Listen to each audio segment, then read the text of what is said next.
Faly miarabanao indray amin'izao fotoana ahafahantsika fampitondram-bavaka izao.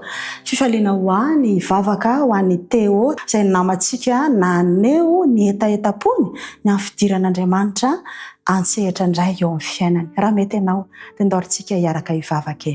Vavakantsika, rainay tsara indrindra, rainay tianay, rainay izay tsy mba mandao anay amin'ny fotoana rehetra na soa na ratsy. Amin'izao fotoana izao dia mitondra fanelanelanana ho an'ny namanay Theo. Tompo mahita manjo azy any amin'ny toerana misy azy any ianao, izay olombelona mivoafetra, fa ianao Andriamanitra dia mahita n'aiza n'aiza misy anay tsiraray avy. Matsiaro tena tsy salama izy, matsiaro marary manahitainy izy.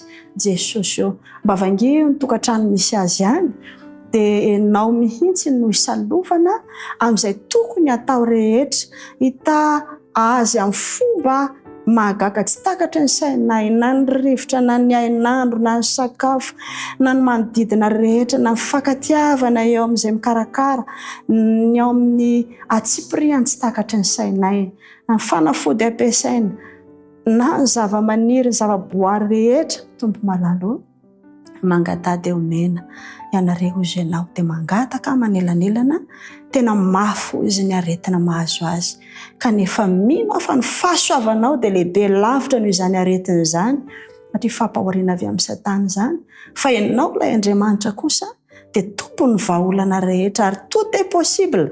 Zavatra rehetra dia hainao atao, hainy meno. Tompo mba meo anay ny finoana dia kely tahaka ny voatsinam-piara. Atsapa mandrakariva fa eo ianao velona miasa, miaino ary mamaly ny fivavahana ataonay. Mba vangio, mba hasitrano ho voninay trao rery ihany.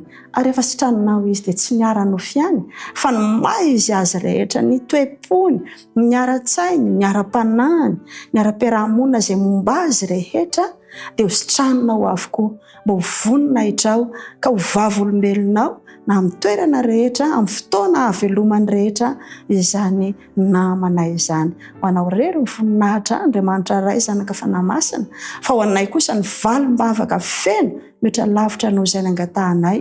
Nefa aoka tsy ny sitraponay ny Tompo no atao, fa ny sitraponao rery ihany. Dia tanterao ny teny fikasanao, fa ny zanakao sy ny asa ny tananao dia ho adidinao rery ihany, amin'ny anaran'i Jesosy. Amen.